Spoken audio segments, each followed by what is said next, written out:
Hi, I'm Jenny from the plot, and this is my allotment. Welcome to my lady garden. So the big news is the strawberries have arrived, hooray! But before we deal with those, I have a very brief bit of chicken news. Now, some of you may remember that last year we had a chicken loose roaming around the allotments.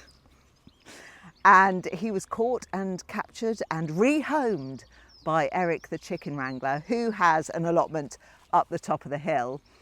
And Eric even built David Peckham, as he became known, a soundproof coop because he was a boy chicken. I think Eric was a bit worried about him making a big racket in the morning, you know, for the neighbours and that. So last week, Eric put an update on the allotment Facebook page to say that David Peckham has been successfully socialised with Henrietta and Lucy. That's his lady chickens that he has at home. And they are all now living together very happily as a sort of throuple, I think. So I just thought I would pass that good news on. But now for the strawberries. These were not my first choice of strawberry plant. There was a whole thing with I ordered them, they got lost in the post, then they were out of stock. So I had to, this is my second choice. I still wanted a giant strawberry, and these are called Sweet Colossus, I believe. So I'm really hoping that they give me some enormous strawberries. Now, essentially, I wanted more strawberries because I was redoing the strawberry bed at home. The plants were pretty old, they were getting a bit rubbish. So at the weekend, I ripped them all out, I cleared the bed, I mulched it and I straulched it. So I'm going to be planting a few strawberries in that bed at home, at the top of the bed, because that's the accessible bit. I learnt this the hard way, that bed is on quite a slope, and if you put strawberries at the bottom of the bed, you could possibly do yourself a damage by falling down the slope whilst trying to harvest strawberries late at night after a couple of gins. So they're just going in at the top of the bed, and I also wanted to put some in my lovely new planter. Now this here, I don't know if you can see that, this is the single runner that I had from my old strawberry plants, which I've rehomed in this planter. It's protesting a little. It's not looking happy. I will show you a close-up. However, I do think it's going to be all right because I can see a little bit of new green growth. Very sad, but I think there's hope yet. So this little guy is going to get a couple of friends to keep him company, and I hope they don't crowd him out.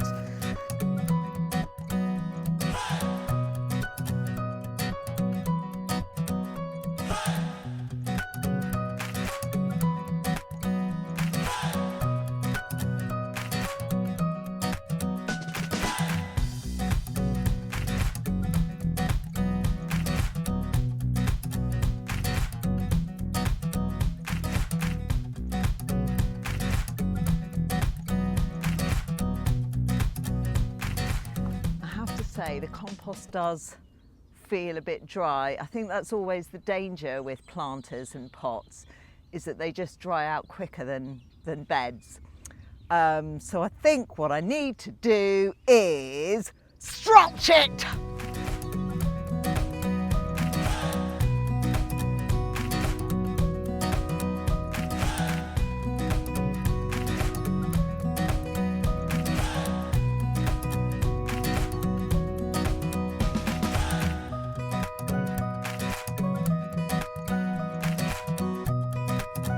So this leaves me with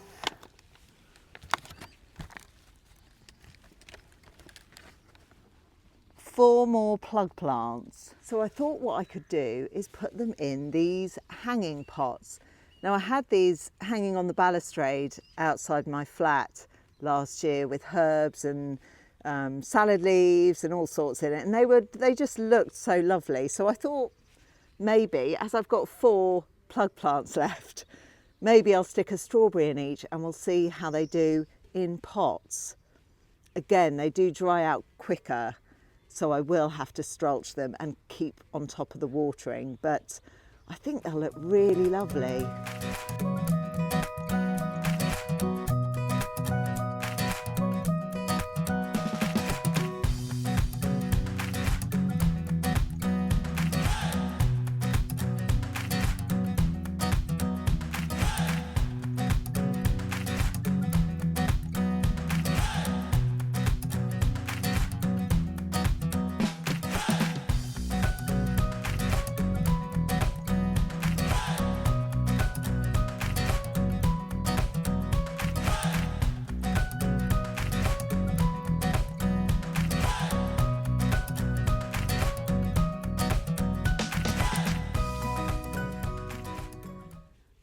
There, I'll give them a good water when I get home and hang them up.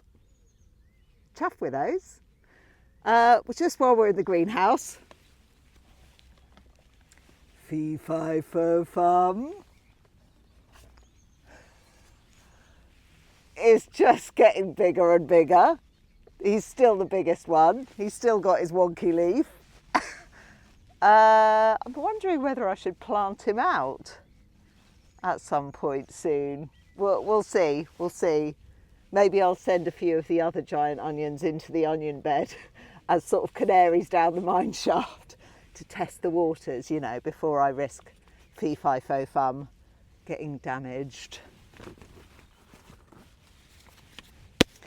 Now I have one last job to do today, and it's a job that I have been looking forward to for about 2.5 years. Let me show you. The asparagus is so exciting right now. It literally pops up overnight. Every time I check, there are new crowns growing, new spears shooting up. And I think it's time. I harvested some and tasted my own asparagus. Now, some of the spears are not quite as big, not quite as thick. I'm going to leave those. I'm going to try not to stress the plants out. I'm just going to take a little. But I think this crown, for example, we've got lots of spears coming off it, and I think it won't mind if I take a few. Now, I have Googled how to harvest asparagus because obviously this is my first time. The traditional method is with a sharp knife just under the soil level, but apparently you can also just snap them off with your hands, with your bare hands. So that's what I'm going to try. Wish me luck.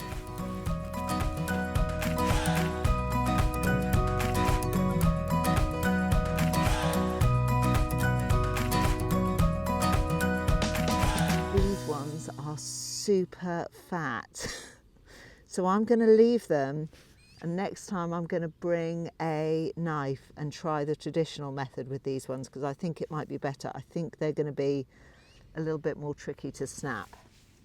This is the first asparagus that shot up. It's the one that I think I showed in one of my previous videos. It's got super tall now, and if you look closely you can see the head is kind of opening up and it's getting little sort of seeds in it. So I think this is past its best. This is not for eating. I'm going to leave this to grow into a lovely fern. So, I mean, not a humongous harvest, but it's my first harvest of my very own asparagus, and I couldn't be more thrilled. That's going to do me for dinner tonight. Maybe I'll let the Enigma try some as well. Take care, and I'll see you next time. Bye.